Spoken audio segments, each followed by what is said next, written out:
But just to sort of tease, though, the positive news that we saw a very different result in Peru, where Pedro Castillo ended up winning the first round, and he's going to go and have a runoff against Keiko Fujimori, who is the daughter, for people who are not familiar with Peru, of a horrific pro-capitalist dictator, who is in prison right now for human rights abuses during his term. Term is a loose word for somebody who was brutally holding on to power. And it's an exciting moment. I think also, and this goes from Ecuador to lots of other parts of Latin America as well. What's interesting here is that there is a pretty stark urban rural divide. And Pedro Castillo was not somebody who was very much favored. Like, even, on this program, we were talking about Mendoza, who was sort of running, what more people were calling like the more like traditional left campaign there. That's people thought was going to be winning the left votes. I mean, this guy won, and I really wish we had this stuff prepped. Actually, like, this is somebody who, like, CNN, they didn't have. Oh yeah. They didn't have a photograph of him when he won, because they didn't even, He's looking like a player in a fighting game you've yet to unlock, basically. Yeah, exactly. Yeah, they had like the Super Smash Bros. Like Mewtwo, like, cut out of him. He also, man, I'm trying to see if I'm sort of scrolling as we're going. Oh, here we go. I'm gonna send this to you, actually, Max. This is good. I have the CNN thing. Is that if that's okay? No, I was gonna show you some of the videos of him because they're really good. Yeah, but put that up too, because this is the kind of like mystery candidate thing. And then if you have this, I send it to you in the chat. This video too is really great of Pedro Castillo. But basically, he won overwhelmingly. If you go down as the Twitter one, okay. If this is somebody who was somebody who won in large numbers in like the more rural areas, and did not do very well in the major cities. And this is the point here, is that there's a very significant rural urban divide. It's in the chat, man. I just the chat. Yeah. Oh god, I see it. Yeah, because it's just a good video. So this is him, I think, just being cool as a cucumber here. If you pull this up, this is him being interviewed, as they're trying to like frenzy to talk to this candidate who somehow is the winner of the first round elections. Dude's just on his farm, like milking cows.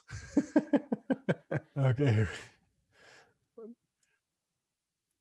I really like it a lot. He also, there's videos of him like coming in to vote, like on his horse. En Cajamarca con el candidato Pedro Castillo. Muy buenos días, Juan Carlos.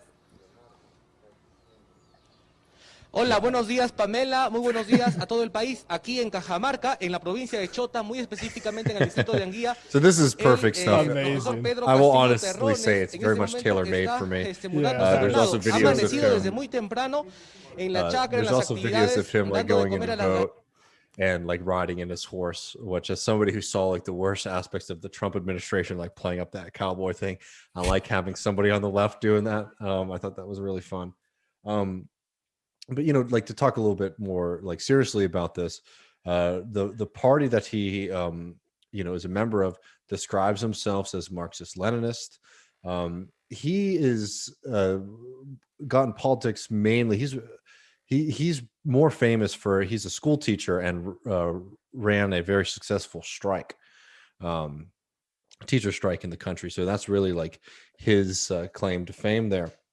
And so he has this kind of rootedness. But there's a piece that's in Jacobin by Liam Messner, who's somebody who should definitely follow on Twitter and keep up with his writings, because he's a great writer and someone who covers this part of the world very well. He makes the point that there's a pushback here. There's a lot of corruption in Peru, and a lot of this was reaction against the corruption. Pedro Castillo, one of the first things that most people in the West have been talking about is the fact that he is left-wing economically, but holds socially conservative values. I think that these things are definitely things that should be wrestled with and taken seriously. I would say though that like you should be a little worried about how quickly those floated to the front of like Western English press. Not minimizing them, but there is a class of like international capital and wealthy folks who want you to be sort of supportive of a return to the Fujimori brutal neoliberal capitalist dictatorship system, and not somebody like Pedro Castillo, who and I actually made the mistake that I was criticizing all of these other publications for doing, front loading that.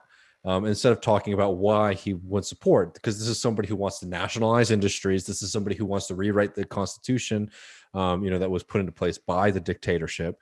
And this is somebody who wants to increase access to democracy, right? This is somebody who was like running on a very radical campaign to do a lot of very positive things.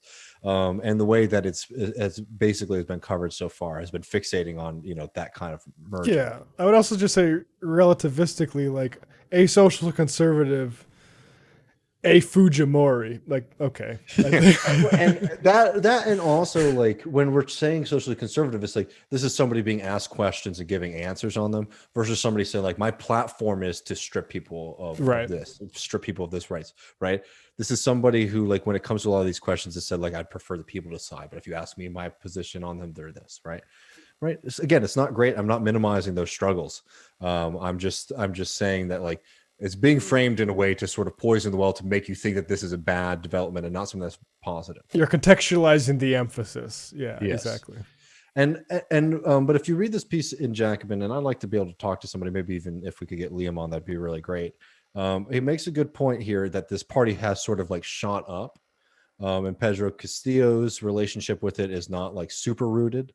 And if anyone who's been watching the show, we talk a lot about how important it is to have rooted politics. It's not enough just to win election, but you have to be able to, rely on that social mobilization to put your ideas into place, to develop, socialism, if that's what your goal is.